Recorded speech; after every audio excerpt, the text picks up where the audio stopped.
आज हम देखेंगे एंगल बिटवीन वेक्टर्स। किसी भी दो वेक्टर के बीच हम एंगल को किस तरह से फाइंड कर सकते हैं।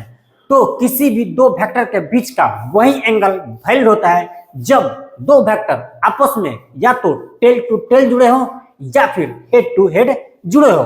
The angle between two vectors is valid only when they are jointed together by their tail या फिर बाय देयर हेड।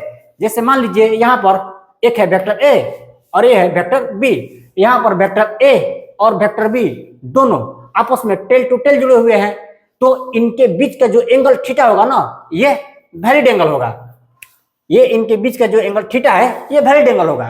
क्यों? क्योंकि दो वेक्टर के बीच का वही एंगल वैलिड होता है जब दोनों वेक्टर आपस में या तो टेल टू टेल जुड़े हुए हो या फिर हेड टू हेड जुड़े हुए हो।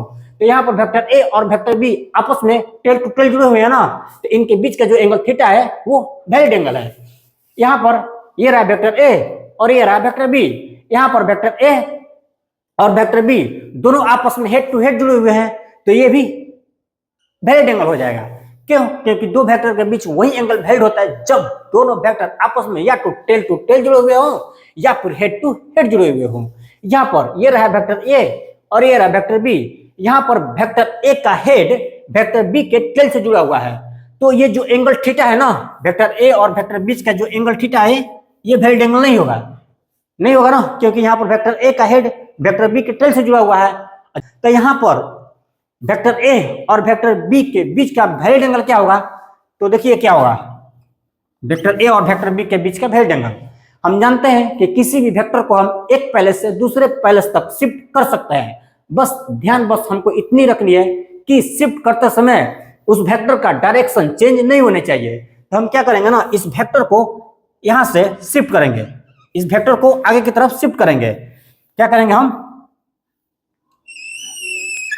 इस वेक्टर को आगे की तरफ ऐसे शिफ्ट कर देंगे, इस तरह से आगे की तरफ ऐसे शिफ्ट कर देंगे। ये रहा वेक्टर बी, ये वेक्टर बी है और ये रहा वेक्टर ए।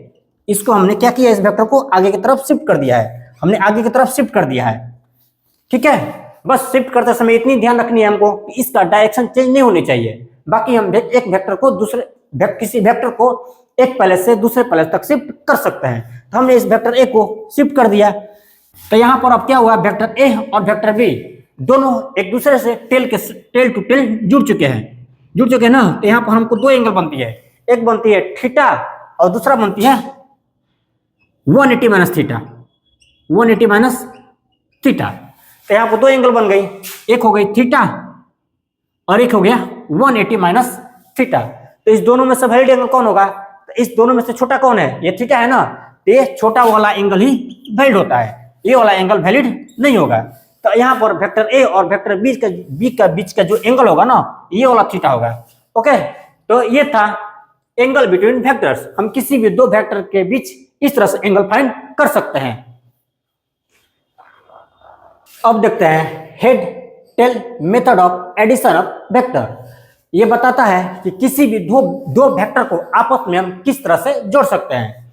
तो किसी भी दो वेक्टर को आपस में जोड़ते समय हमको इतनी ध्यान रखनी है ना कि एक वेक्टर का हेड दूसरे वेक्टर के टेल के साथ जुड़ा होना चाहिए तथा दूसरे वेक्टर का हेड तीसरे वेक्टर के टेल के साथ जुड़ा होना चाहिए। मतलब एक वेक्टर का हेड दूसरे वेक्टर के टेल के साथ जुड़ा होना चाहिए। तो ये क्या बोलता है कि vectors are added in such a manner that head of one vector is jointed with the tail of the another vector. जैसे मान लीजिए हमको यहाँ पर तीन वेक्टर दी हुई है और इस तीनों वेक्टर को हमको आपस में जोड़ना है। तो हम क्या करेंगे, यहाँ पर ले लेंगे वेक्टर ए, इस तीनों वेक्टर को हम आपस में जोड़ेंगे। तो किस तरह जोड़ेंगे, ये हो गया आपका वेक्टर ए, ये रहा वेक्टर ए और इस वेक्टर ए में वेक्टर बी को जोड़ना है।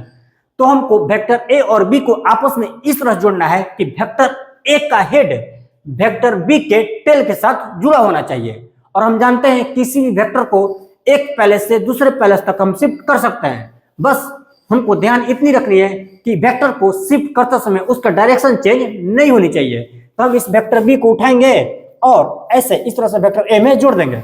इस वेक्टर बी को उठाएंगे और इस तरह से वेक्टर ए में जोड़ देंगे ना। ये कौन सा हो गया, वेक्टर बी हो गया। यहाँ पर हम देख रहे हैं कि वेक्टर ए का हेड वेक्टर बी के टेल के साथ जुड़ा हुआ है और हमको इसी मैनर में वेक्टर किसी भी वेक्टर को जोड़ना है कि एक वेक्टर का हेड दूसरे वेक्टर के टेल के साथ जुड़ा हुआ होना चाहिए। अब हम इसमें वेक्टर बी में वेक्टर सी को जोड़ेंगे, तो हम वेक्टर सी को वेक्टर बी में इस तरह से जोड़ेंगे कि वेक्टर बी का हेड वेक्टर सी के टेल के साथ जुड़ा हुआ होना चाहिए।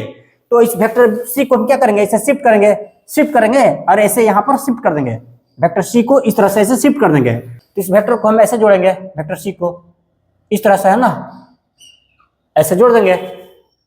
ये कौन सा हो जाएगा, वेक्टर सी हो जाएगा। तो यहाँ पर हम देख रहे हैं कि वेक्टर बी का हेड वेक्टर सी के टेल के साथ जुड़ गया और हमको इसी मिरर में किसी भी वेक्टर को आपस में जोड़ना है। देखिए इस वेक्टर ए का हेड वेक्टर बी के टेल के साथ जुड़ा हुआ है और वेक्टर बी का हेड वेक्टर सी के टेल के साथ जुड़ा हुआ है। और इसी तरह से हम किसी भी वेक्टर को जोड़ते हैं, एक वेक्टर का हेड दूसरे वेक्टर के टेल के साथ जुड़ा हुआ होना चाहिए।